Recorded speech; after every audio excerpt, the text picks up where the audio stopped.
निजर 5 वर्षर झील को तंटी चिपी हत्या करिछि बापा। एभली अभियोग आसीछि केन्दुझर टाउन थाना रांकीमुंडा साहिरु। एक खोला पड़िया मझिरु शिशु कन्यार मृतदेह को देखि ग्रामवासी पुलिस को खबर देथिले।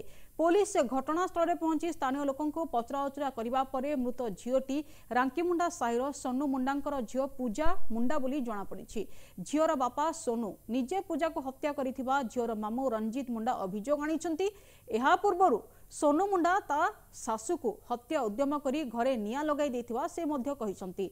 तेणु निज झील पूजा को मध्य से हत्या करिथिबा झीलर मामू कहिसंती। अभियोग परे पुलिस बापा सोनू को अटक रखी पचराउचरा करुछि। बाबू भे मारती बोली आगु मो माँ को मारते से कहूँ। सकाले रांकी गाँव गोटे रिपोर्ट आसाला कि गोटे नाबालिकार हत्या होगी तो तदंतर जना पड़ी कि बापा